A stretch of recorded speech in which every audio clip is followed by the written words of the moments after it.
Hay una cosa que te tengo que decir, que mientras estabas lejos, otra estuvo aquí.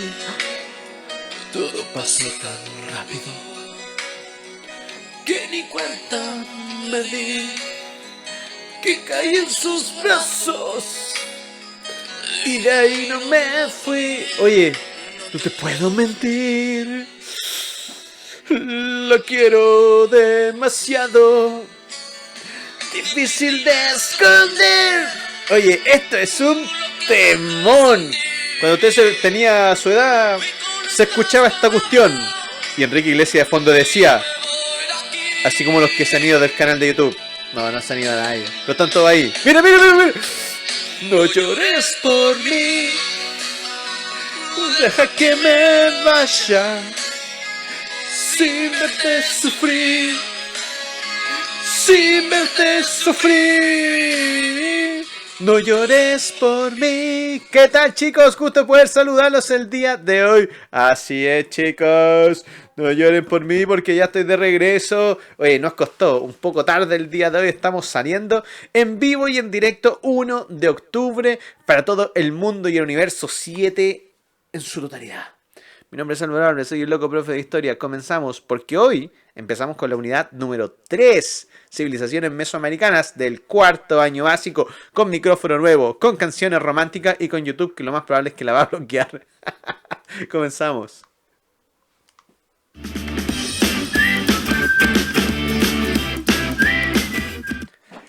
Buena, buena, buena, buena. Así que, tal como le estaba diciendo, dándole la bienvenida entonces a esta clase número 1, donde vamos a comenzar a ver la unidad 3, civilizaciones mesoamericanas. Unidad que la verdad es que es bastante breve, porque vamos a ver entonces en profundidad algunas civilizaciones, y el día de hoy vamos a comenzar con un tema que no aparece por ningún lado, pero que a mí me gusta mucho poder hablarlo y trabajarlo con ustedes. Así que bienvenidos a mi clase y como siempre digo, este es un vídeo. Oye, sí, hablando de eso, alguien me dice, pero profe, tiene los ojos medio llorosos. Tengo pena. ¿Saben qué? Tengo pena. ¿Y saben por qué tengo pena? Eso es muy importante. Siempre reconozcan la emoción, ¿ya?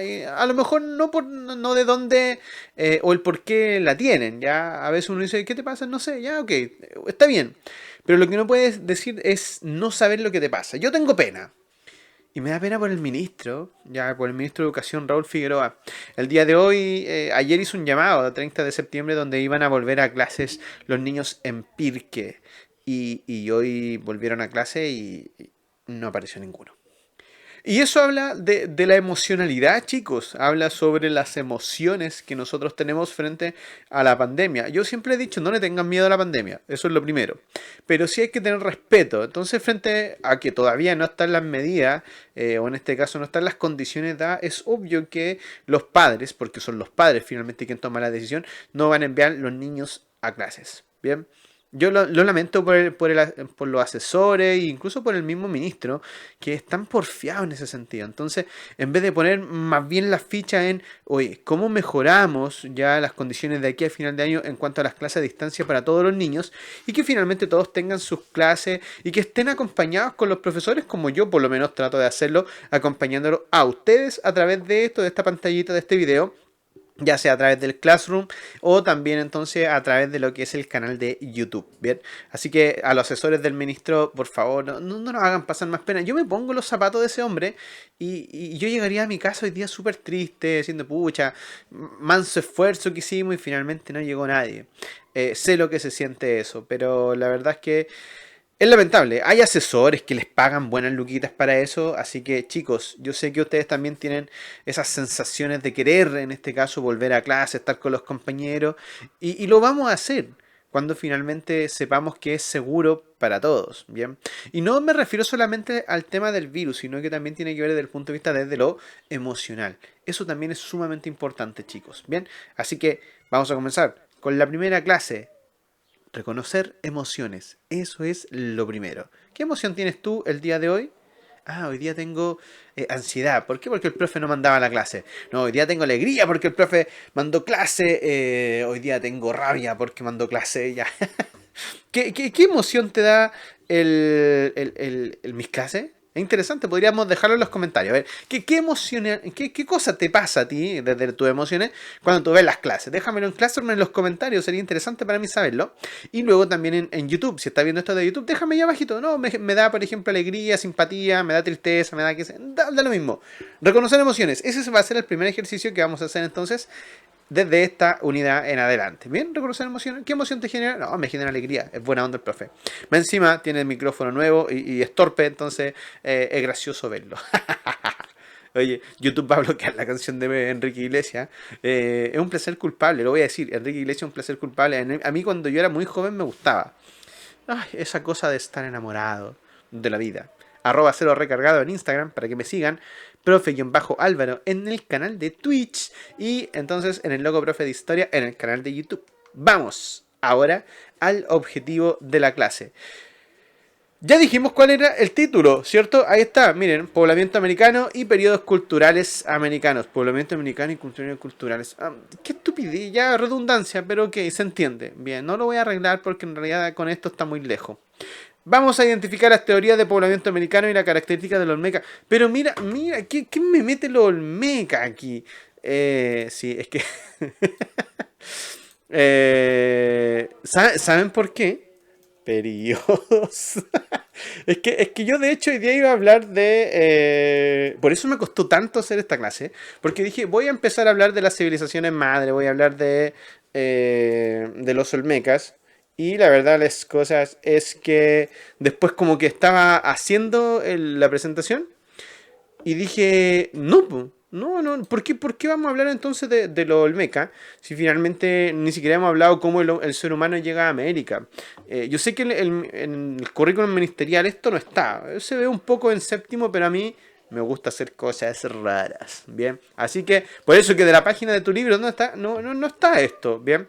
Y ahora me dice, pero profe, ¿pero por qué entonces no enseña cosas que no está? Porque hay cosas que usted tiene que aprender porque tiene que aprenderlas, es decir, por saber ya de dónde vienen los seres humanos que habitan aquí en América o que estaban aquí en América.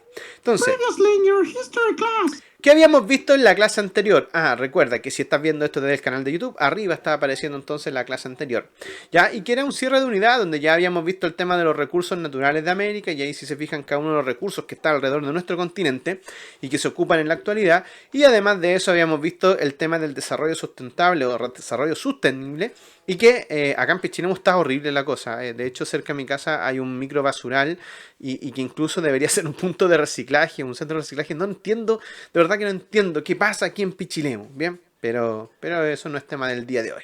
Let's go, students. Vamos, chicos, a la clase del día de hoy. ¿Por qué? Porque finalmente, fíjense, aquí tenemos un cómic donde estos pueblos indígenas americanos, viene Cristóbal Colón ahí con toda su parafernalia y dice, bueno, yo los vengo a descubrir.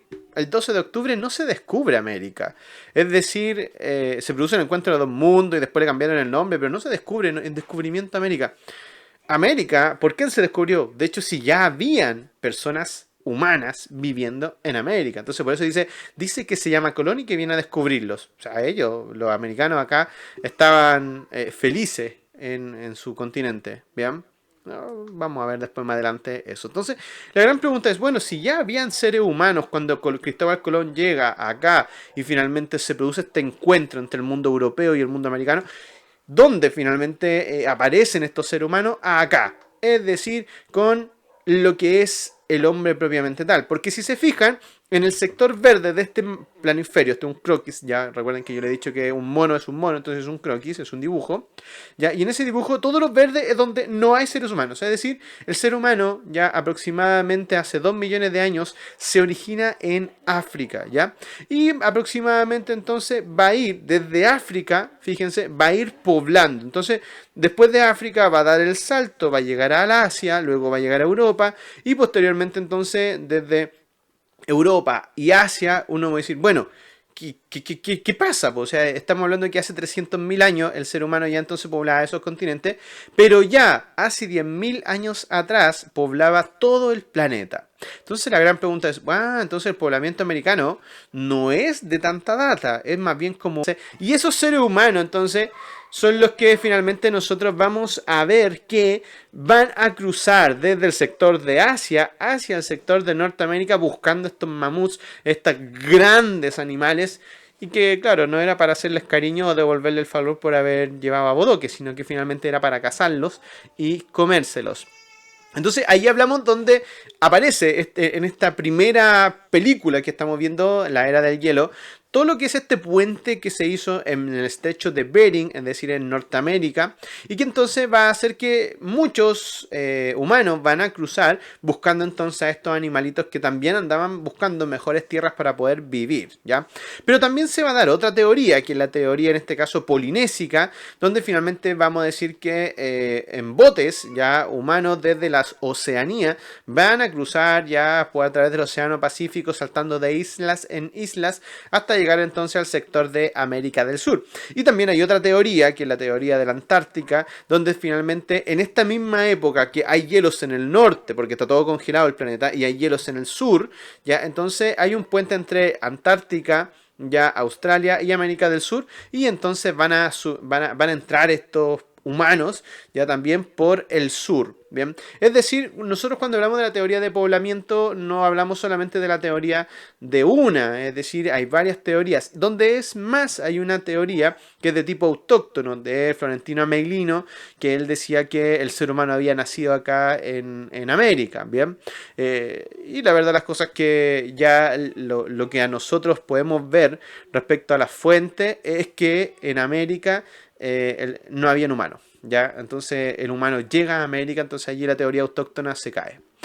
¿Cómo sabemos esto? Por el desarrollo histórico en cuanto a lo que va a ser el uso de qué cositas, de estos bifaciales o de estas puntas de flecha que nosotros podemos ver allí, y que esas puntas de flecha van a ir evolucionando entonces conforme van pasando los seres humanos distintos lugares, y también va pasando el tiempo. Usted entenderá que uno en avión este recorrido lo hace en 15 horas, pero para ellos son millones, no son millones, son miles de años, ya en los cuales finalmente se va a demorar el ser humano en ir de un lugar a otro. Pero a ver, ningún ser humano vive 1000 años. No, claro, porque yo con mi grupo voy a avanzar un rato, ya avanzo unos kilómetros, ya luego me muero yo y quedan mis hijos, y mis hijos avanzan un poco más y así se mueren y así sucesivamente, ¿ya? Es decir, es generacional, ¿bien? Y esto entonces, los vestigios que nosotros ocupamos nos hacen entender y coincidir con las tres teorías, es decir, que no hubo solamente un poblamiento, sino que hubo tres, por lo menos, poblamientos distintos por distintas rutas. La primera ruta, para que la vayamos tomando apuntes, chicos, recuerden que si están viendo este video le pueden poner pausa para ir tomando apuntes, algunas cositas, ¿ya? Y si estás viendo esto desde Classroom, recuerda que también tienes tu PPT para que puedas, en este caso, tomar apuntes. Ojo, no imprimirlo. Ustedes saben que me carga que impriman cosas. Ya, se me fue la onda. Ya. Ya. La teoría del estrecho de Bering, que es la primera teoría que vamos a ver, que habla sobre este poblamiento por la parte norte, ya el sector de Norteamérica. Y que si se fijan en la parte blanca del mapa es porque estamos en la era del hielo, es decir, hay un periodo de glaciación donde la Tierra se enfrió, y por esa misma razón entonces aparece que desde hasta lo que es el sector de Wisconsin en la mitad de Norteamérica o de Estados Unidos, hasta allí va a llegar la glaciación, y entonces se va a crear un pequeño corredor libre de hielo, y por ese corredor ya van a ir los animalitos, y detrás de los animalitos van a ir entonces ya pegándole los humanos. Y por esa misma razón vamos a ver que la teoría del estrecho de Bering es una de las que más credibilidad tuvo, y sobre todo porque la última glaciación, si bien se dio en el 100.000, hace 100.000 años atrás, ya va a terminar aproximadamente hace 10.000 años atrás la última glaciación. Entonces duró muchísimo tiempo, es decir, 90.000 años, y por esa misma razón entonces muchos animalitos van a alcanzar a cruzar ya por este puente, y por esa misma razón entonces se hace viable esta teoría. ¿Bien? Además de eso entonces este poblamiento que venía desde Asia es el que más gente trajo, ¿ya? Y que se hizo en mucha oleada. O sea, no es que venían aquí los papás de Bodoque y después nunca más vinieron, no, o sea, venían muchos seres humanos que finalmente van a atravesar por el sector entonces del Asia, donde están los mongoloides siberianos, y que finalmente van a llegar entonces a América. Ahora, ¿cómo nosotros sabemos que somos mongoloides siberianos? Ya, de hecho, tiene que ver por el tipo de sangre, tiene que que ver por incluso la mancha grisácea que muchas personas tienen, incluso mi hija también lo tiene, ya que es una mancha oscura que tienen en la cola las personas, y eso es muy típico de la gente asiática, ¿ya? Y para qué decir los ojos chinaditos, ¿ya? Y esas cosas. Entonces, hay vestigios de que sí, provenimos entonces de la gente de Asia, ¿bien? Y que andaban haciendo estos gallos por aquí, obvio, matando a los manimanitos. Qué triste, matando a los manimanitos. Entonces, así es como finalmente se ve este recorrido. Es decir, desde el continente asiático, empiezan a bajar y después que llegan a América se van para todos lados, sobre todo después del periodo de la última glaciación, cuando se acaba y comienzan a descongelarse ya y a aparecer mejores territorios y mejores terrenos para la vida. Otra teoría es la teoría de Paul Rivet, ya. Acuérdense que la primera teoría del estrecho de Bering la hizo Alex Herdikla, ya. La teoría malayo-polinésica, ya, o en este caso la teoría polinésica, la hizo Paul Rivet, que también es un científico y que él postulaba y decía, mira, ¿sabes qué? Pero también a América tienen que haber llegado gente desde la Polinesia, principalmente desde lo que son las islas francesas, y van a ir entre islas a islas navegando ellos, ya hasta finalmente llegar ¿a dónde? A Isla de Pascua. Y Pito Tenúa. Yo no conozco a Rapa Nui, así que no puedo bailar. Ok, gracias. Algún día vamos a ir a Rapa Nui cuando le pierdan miedo a los aviones. No le tengo miedo a los aviones. Ah, ya, chao. No quiero hablar de eso. Ya, y llegaron entonces a través del mar y finalmente se pegaron un salto gigante y llegaron entonces a América vía marítima. ¿Se puede navegar? Obviamente que sí, hay gente que lo ha hecho con estas balsitas que están ahí al lado, miren, fíjese, eso es una réplica, es una maqueta, obvio, ¿ya? Y con esas balsitas uno puede cruzar el Océano Pacífico, océano que es el más grande del mundo, ojo, cuidado, ¿ya? Y entonces desde la Polinesia, ¡pum!, llegaron a América y también entonces, porque hay similitudes en cuanto a la cultura, ¿ya?, de la Polinesia. Y aquí fíjense, estos son como los barquitos que uno los puede ver, que con estos barquitos son los que habrían llegado entonces. Esto es una réplica, obvio, no me digan, ¡ay, lo encontraron, profe! No, ay, niñitos. Sí, con estos barquitos habrían llegado entonces a América. ¿Bien? Dice, pero profe, a ver. Como que estos barquitos los he visto yo en algún lado, a ver. Y entonces ya era bien interesante lo que Moana nos contaba, porque claro, es la forma en que uno puede ver cómo a través de la Polinesia podrían haber llegado navegantes, ya, porque perfectamente se puede navegar y por varios meses, ya, y sin perderse a través de la estrella. ¿Mágica? No es magia, es Disney. Ok, vamos. Y la tercera teoría es la teoría de Méndez Correa, que finalmente va a postular que durante el periodo de glaciación, tanto como en el norte, había una gran masa de hielo, pero también en el sur también. Y recuerden que en el sur hay un continente que se llama Antártida. Y en ese continente antártico finalmente también se congela todo y se une entonces con estos mismos pueblos malayo-polinésicos, ¿ya? Pero aquí le vamos a sumar a estos pueblos australianos y maoris, ¿ya? Y que finalmente van a atravesar este puentecito hasta llegar entonces caminando al sector de ¿qué? De Suramérica. ¿Y eso por qué? Porque en algún momento se encontraron vestigios, sobre todo en el sector de Monteverde, ya en la región de los lagos, acá en Chile, que estaban datados de muy antigüedad. Entonces, si ya en el norte teníamos casi la misma edad y al sur también, entonces no, era imposible que alguien llegue tan rápido de allá a acá, desde el norte hasta el cono sur. Entonces, ahí se explica el que finalmente también desde el sur comenzaron entonces a aparecer humanos. ¿Bien? ¿A través de dónde? Del continente blanco. Es decir, además del estrecho de Bering, además de la Polinesia, ya vamos a tener entonces que la teoría de Méndez Correa dice que finalmente, como los fueguinos son tan parecidos a lo que son los aborígenes australianos, incluso en el uso de las boleadoras, del boomerang y esas cosas, entonces tienen que haber tenido entonces un origen, ahí está, australiano. ¿Y cómo llegaron? A través de la Antártica. ¿Bien? Ahora, ¿qué pasa cuando el ser humano llega entonces a América? Y dice, bueno, ya llegamos a América. ¿Y qué pasa? Comienza a evolucionar, ¿ya? Lo mismo que pasa entonces en todos los otros estadios culturales, ¿ya? En América también comienzan a evolucionar. Y allí vamos a comenzar entonces a ver distintos periodos culturales de América. Bien, el primer periodo es el periodo paleoindio, ¿yo? O el periodo lítico. Ya luego tenemos el periodo arcaico, y ahí están, abajito están los años, usted los puede escribir si quiere, ya hacer esta línea de tiempo, porque es importante que la tenga, así que póngale pausa. No, mentira, yo no me puse en pausa. Ok, hágala, ¿ya? Y le va anotando los años. Entonces después el periodo formativo, luego el periodo clásico y por último entonces el periodo posclásico. Entonces cada uno de ellos va a tener ciertas características propias y que vamos a ir viendo entonces ahora. Entonces, una vez que estamos en América, claramente que el hombre va a comenzar a evolucionar y no evoluciona así por año, ¿no? No piensen que es como, entonces de tal año a tal año evoluciona. No, no, no, sino que estos estadios culturales ya van a ir evolucionando. Entonces, un grupo puede quedarse, por ejemplo, como periodo indio siempre, otros como formativo, y otros van a llegar a periodo clásico y otros van a llegar a posclásico. O sea, no es que en toda América se da de la misma manera, ¿bien?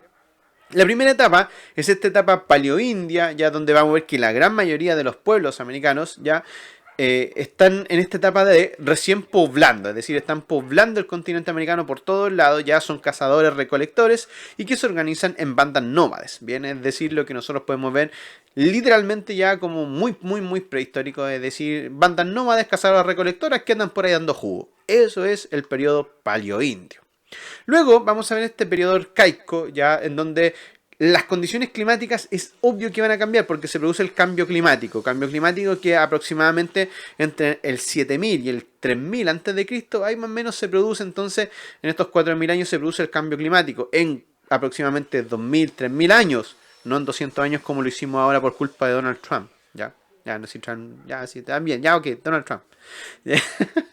Eh, luego, a ver, aquí aparece entonces, hay muchos pueblos que comienzan a sedentarizarse. ¿Y eso qué significa? Que comienzan a ser pequeñas aldeitas, ¿ya? Entonces, y aparece entonces lo que es la caza, la recolección de ciertos productos, ya principalmente se ponen al lado de ríos, ¿para qué? Para tener entonces peces, moluscos, ya se comen frutos silvestres, algunas cosas así, y aparece una incipiente, pero muy, muy, muy pequeñita, ya forma de agricultura, ya, y que es más bien transhumante. ¿Qué significa eso? Como que van a un lugar donde hay árboles frutales ya durante la primavera y el verano, ya, y después se devuelven entonces al río durante el invierno para pasarlo porque siempre hay comida, ya. Entonces aparece entonces esta pequeña agricultura muy incipiente, ya, pero que entonces le está enseñando, digo mucho entonces, estoy chato con esa muletilla, ya, lo voy a tratar, me voy a golpear cada vez que le diga entonces, ya. Entonces, ¿ya? Y luego entonces seguimos con el periodo formativo, donde allí ya aparece la agricultura principalmente a través de lo que es el maíz, los porotos, el cacao y el algodón. Se instala la sedentarización, porque cuando yo me hago agricultor, tengo que hacerme sedentario, sí o sí.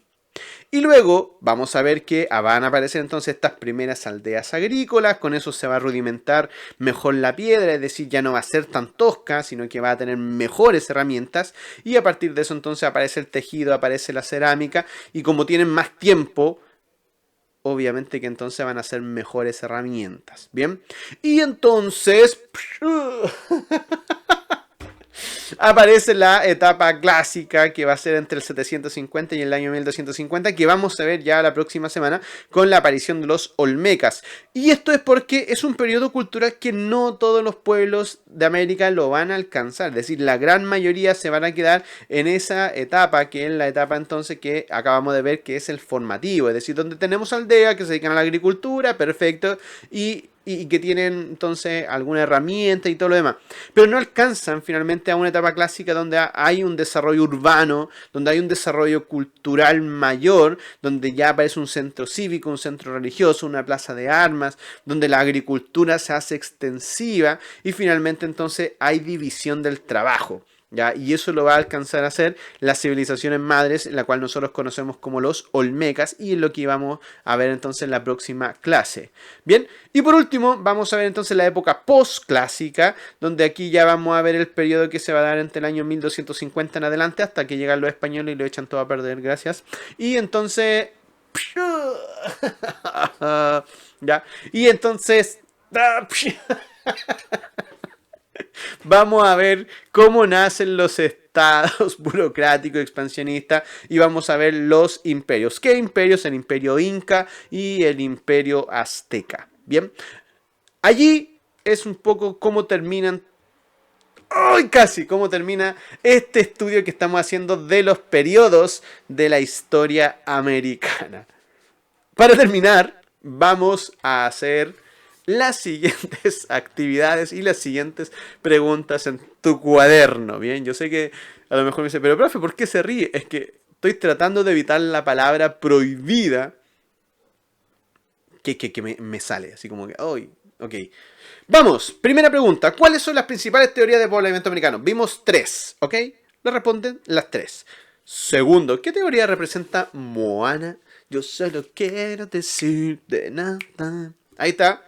¿Y qué es el periodo formativo? Hablamos harto. Y recuerden que del periodo formativo es que la gran mayoría de los pueblos que viven en América se van a quedar allí, en ese periodo formativo, ¿bien? Y solo unos pocos van a pasar al clásico y unos muy pocos van a pasar al postclásico. Y por último, quiero que pongan y definan 5 características de la etapa clásica. Pero, profe, es que no pasó la etapa clásica. ¿Cómo que no? Ahí está, miren, fíjense.